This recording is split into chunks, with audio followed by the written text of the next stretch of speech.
What are we talking about? Well, story put out today by the Action Network, and it's about sports gambling in states. And I actually think this is going to be a big part, become a huge part of what we do, Gator, in a day in, day out basis. You think I'm overplaying the card, but we'll find out over the course of time. It's going to go where, the people want it to go, and that is how big of a deal will sports gambling be in our state. Will it be part of the show? But 95% are for it, 5% are against it, which is interesting because in the early portion of the calls, there was a wave of people who were against it. But the story in Action Network is, all right, these are the states that have legalized it, which are 14. Here are 3 more we expect to legalize it this year. Here are 10 more that are on track to legalize it in 2020. Included in the 10 more was our state, Michigan. So, if it doesn't mean it's a done deal, but are there potential downsides to this? Are there concerns that you have? Or are you just like, no, bring it on? Chris on Twitter says, gambling and sports go hand in hand. Majority of gamblers who go to sporting events are already placing bets, whether it's fantasy sports or sports betting. Just bring it here, get the money, and let people have a good time. From Will, I like the idea of a night out at the sports book. I imagine it's 2020 and you're making a bet on a Tigers win because Casey Mize has been filthy. From Jay Martyr, I don't bet ever, but I see nothing wrong with it. If the revenue made from this is used in a positive sense and put back into our communities and into current world educational learning, it can be even more okay. From JK, really doesn't matter, does it? People that want to gamble are already gambling, whether it's online or with a bookie. Well, the part that I think has people overwhelmingly want this, and Gator, it's something you've always brought up back from the time I first met you when you were a wee little pup, is that you were always like, tax it. Let's help our state. Let's bring some income to our state. Yep. Get something out of it. It's not going to be a huge sum of money, but it'll do something. From Ross, I'm for it because many other states and countries are legally allowed to do it. We're late to the party. From Tony, gambling is fun, but so is heroin. They both destroy a lot of lives, and there should be less of it, not more. And if you can't afford to go to Vegas to get your fix, you probably shouldn't gamble. Well, I mean, alcohol is a vice. Alcohol is readily available everywhere. I also not sure I agree with the premise that heroin's fun.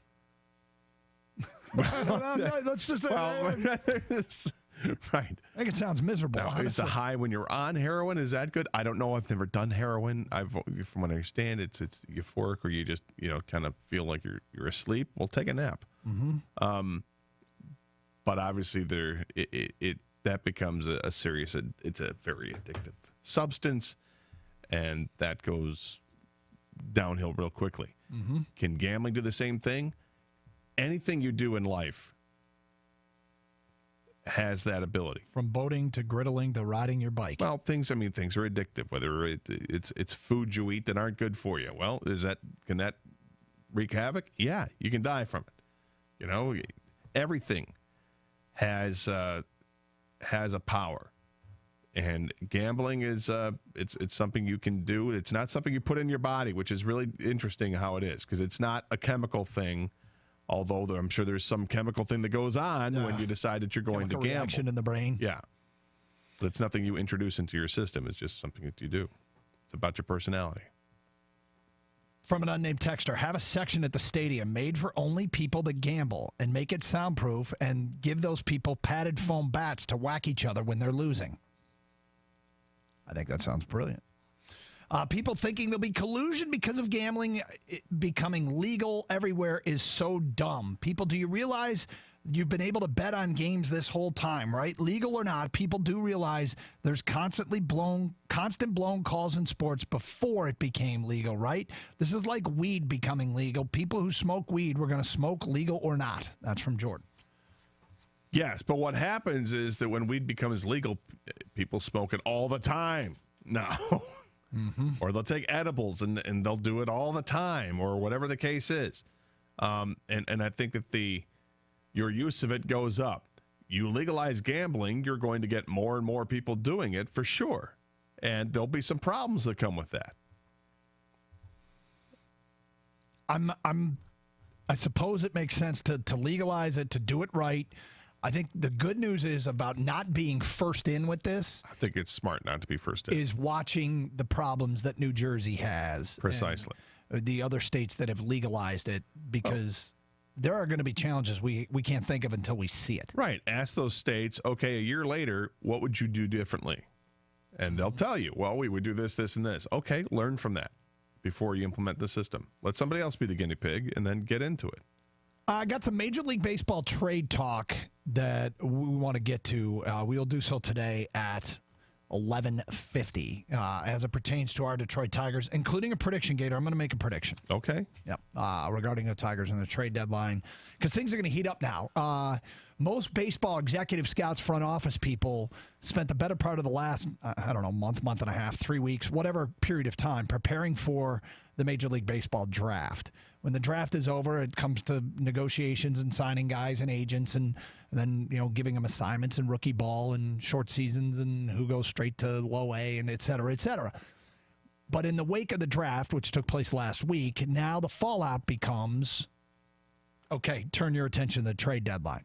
There was also the added thing this year with Keuchel and Kimbrel being available, the starter and reliever, that probably played a role here in teams that needed to add a starting pitcher and a relief pitcher. So that kind of slowed some things down too. I think it's 50 days until the trade deadline. I think the rumors and stuff are going to heat up. I got a prediction, 11:50. Okay. Yep.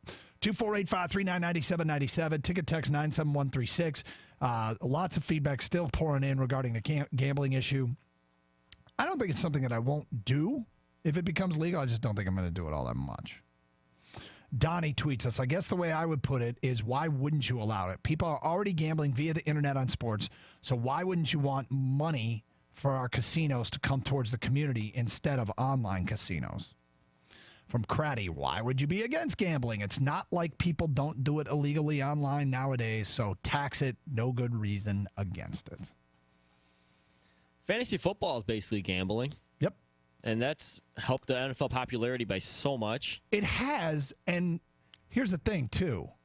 I'm going to guess, I have no data to support this, I'm going to guess that fantasy football is stronger and bigger in towns where the NFL team isn't very good.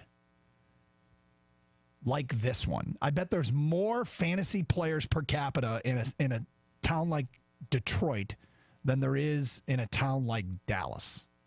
And maybe Dallas isn't a great example. Boston. Although I feel like gambling's big in Boston. I don't know why. You torpedoing your own point? Yeah, I might be. Well, but think about it. If your team isn't good, New Orleans? How about Green Bay? I bet we have an average of more people, more fans that play fantasy football than they do in Green Bay or New Orleans. Because people aren't getting their fix watching just their NFL team play. So they turn to fantasy football. Maybe. And nobody like our guy Kang. You love fantasy football. I do. It's lessened a little bit over the years, I'm not going to lie, as fatherhood has taken over a bit. But well, this would be your first football season as a father. Yes, so but you're anticipating the that prep was happening. It was happening before.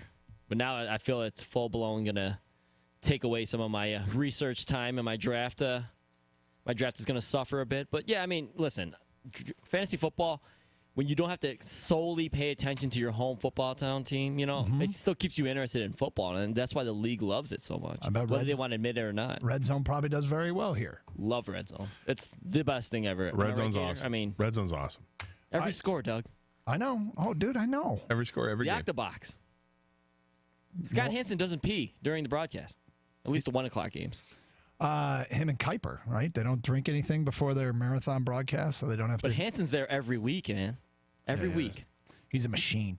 All right, coming up, the backstory to the David Ortiz shooting is one report out there. We knew there'd be more. We'll get to that at 11:31. 97.1 The Ticket.